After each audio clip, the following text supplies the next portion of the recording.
Hi, it's Fies Tarot. Hello, Cancerian placements. Again, nasa title po kung sino ang aking nire-reading. Cancer. Cancerian. Okay, so kung meron kang Cancerian sa iyong birth chart, pwede sa'yo to. Okay, so tingnan lang natin ano pa ba ang meron hanggang end po ng August. No, so tayo ay uh, walang magandang setup ngayon sa mga hindi masyadong makarinig ng aking boses. Kayo po ay na-advisean ko na mag-headset. O, di ba? Yeah. So, let's see. Ang dilim pati. Wala tayong ilaw. Oo, ginagawa pa itong ating kwarto. So, let's see. Ano pong meron sa mga Cancerians. Okay. Temperance in the reversed. The Sun. Oh, ano naman ang mayroon? May trigger sa galit mo. May makaka-trigger sa'yo. Could be a Sagittarius or a Leo. But yeah, fire sign placement. Some of you,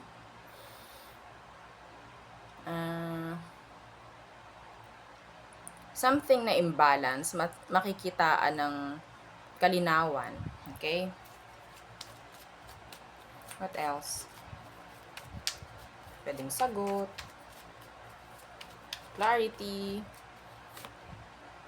Daw. Knight of Wands. Ace of Swords in reverse. So, you have a stalker here.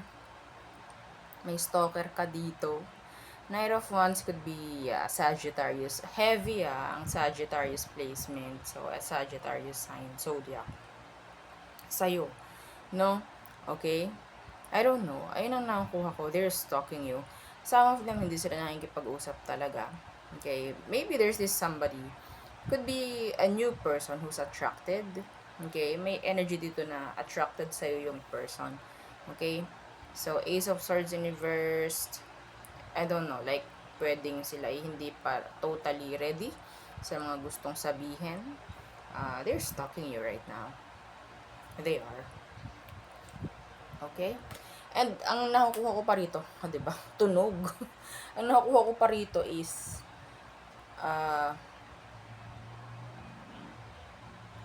some of you, pwedeng nakakausap mo na, pero hindi nila sinasabi yung tunay kung anong meron. Pero nakikitaan mo or napapansin mo that there's something. Okay? There's something. Ang daming energy dito. Oo. Ayaw pa akong pabuklatin. So, there's this, possibility na merong mag-lie. Somebody younger. Fire sign. Could be a Sagittarius again. Aqua. May chance po na magtago, magsikreto, bago po mag-end ang August. I don't know kung anong meron. What else?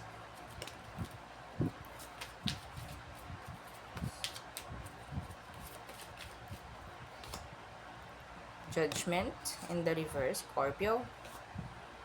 The Five of Pentacles. Meron pong hihingi. Merong mga ngailangan. Okay? Yung iba po dito, pwedeng sabihin nating pangangailangan patungkol sa pagbabago in general. Okay? Meron din ditong parang magmamakaawang makipagbalikan o bumalik. May magmamakaawa. Earth sign, Scorpio. Okay? Meron ditong idadrop kasi. And kung sino man po yung idadrop na yun, syempre, siya yung parang magmamakaawa na ayusin na natin to, ayusin na lang natin to. Something like that. Meron pong mag-e-end na issue patungkol po sa kaperahan bago po mag-end ang August. Okay? May mag-e-end.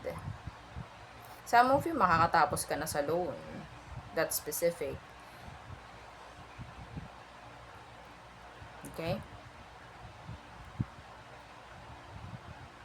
Surprise message coming from somebody na pwedeng in need pagdating po sa tulong. And yeah, something like that. There's in need. Oo, they're in need.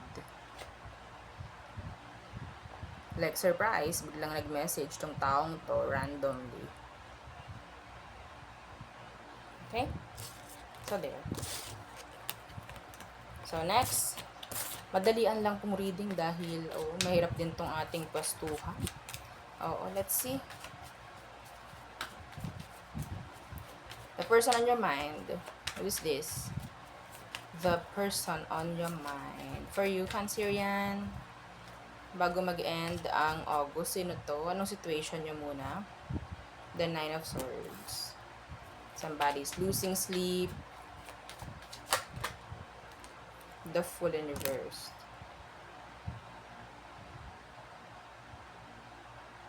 Meron ako konsensya sa ngayon. May nakakonsensya sa kung ano man, sa sitwasyon. The Fool in reverse. Dahil merong nagawang mali. Hindi na pag-isipan, like biglaan, mga barabarang desisyon.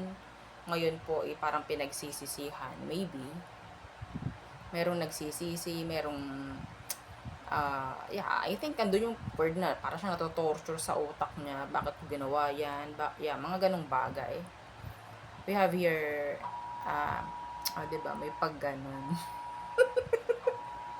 Sandali. So, meron ditong Aries and meron din ditong Aquarius. Diba? Sandali lang po, ha? Sa inyo ba, nag-text din siya? Diba? Mas may care pa siya kaysa sa kung sino man, no? Hindi ko alam kung narinig niyo. So, let us see. Sino ba to? Anong meron sa kanya? Para alam mo. Sino to?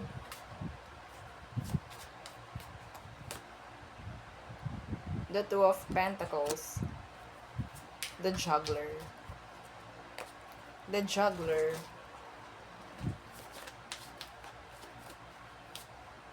The Six of Swords. Ito yung taong akala niya tama ang ginawa niya. Ito yung taong akala niya tama yung ginawa niya. Desisyon, pagpili, mga ganyang bagay. Okay?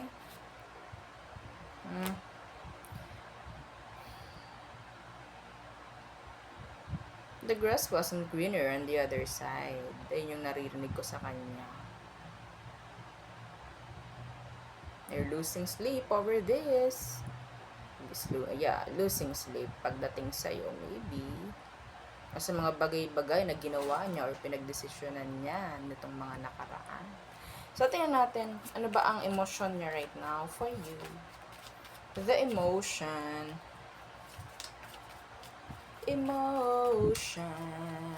ng person. The Three of Wands. What's with that? The Page of Pentacles. Mayroon tong iniintay na lamang.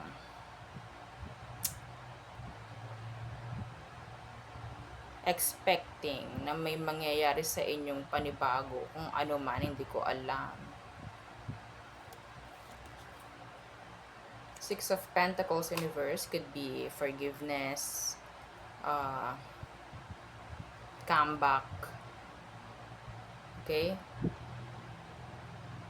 Nag-iisip tong taong to, ano kayang meron kung kami pa rin ay magkasama?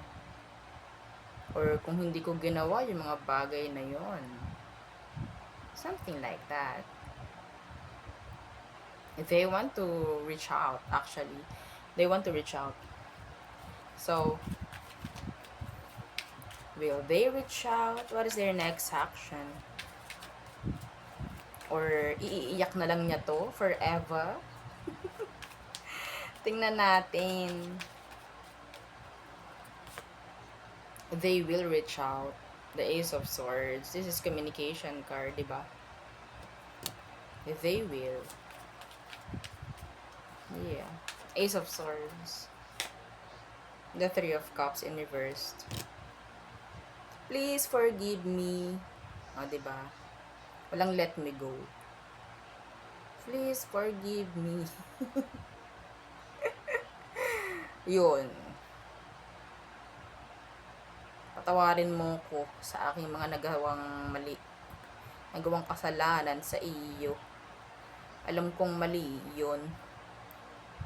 Okay? There's tension. There's tension. Yeah. We have here the Three of Swords. Alam niya na yun nga. Nasaktan ka niya. Aamin to. Hindi kayo aamin yan. Alam nyo may chance na iba sa inyo hindi nyo alam na may iba to. Okay? Pwedeng po ano lang sinabi niya sa'yo. You're a juggler. Ginaggle ka, oo, nag-juggling to. Nag-juggling, no? Meaning, pwedeng may option, may pinili, mga ganyan bagay. Pero hindi niya naamin. Hindi siya aamin doon. Susulpot na lang yan, bigla, ulit. Makikipag-usap sa'yo, makikipag-ayos. Hindi ko alam, we have here the Ace of Swords. So, yeah, for me, pwede maging transparent siya. Okay, pero, sana naman, no, walang filter, no? Walang pag-filter. Kung ano man ang dahilan, kung ano man, ng kanyang pinagkakonsensyahan sa ngayon, sabihin niya. No, yun na lang. Oo. Yeah, the Queen of Swords, yeah. Meron ditong cheating, infidelity, something like that. Nakagawa siya ng mali in general pagdating sa'yo. Okay? So, nawa, magkaayos kayo bago mag-end ang August. Okay, so let's see. All signs are through Pisces for you. Syempre, Cancerian. No? Let's see. All signs are through Pisces. Okay, so Aries, they want balance. Taurus, they don't need you. Gemini, they're tired. Why ako? Cancerian, merong mga malalamang katotohanan. Okay? May mga tunay na malalaman. Leo, they want progress. They see progress with you, improvement, something like that. Virgo, I think they really need you. Pero some of them, hindi nila yun pinapakita. But yes, andun yung like sabihin nating happy sila. Okay? Like, gusto nila ikaw, gusto makasama, parang ganyan. So, Libra, they're letting you go. Okay? Releasing you. Scorpio, there is this energy of blockages, tensions. Sagittarius, holding back. Okay? Some of them merong gagawing something. Iba kasi dito nakuha ko na pwedeng sila inanahimik muna ng panandalian pero gagawa ng way after. Something like that. Okay, Capricorn, they need you. They love you, actually. Pero andun yung energy na mabait sa'yo, si Capricorn. So, Aquarius, they want release. They want answer. They want clarity.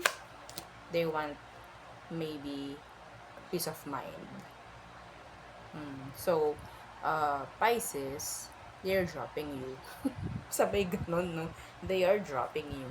Some of them kasi pwedeng natatagalan, nababagalan, and that's the reason why. Okay, so there, yun ang aking reading for you. Cancerian placements. Again, please don't forget to like, share, and subscribe. And follow our FB page and sa po nating YouTube channel na nasa description box below. Again, thank you. Goodbye.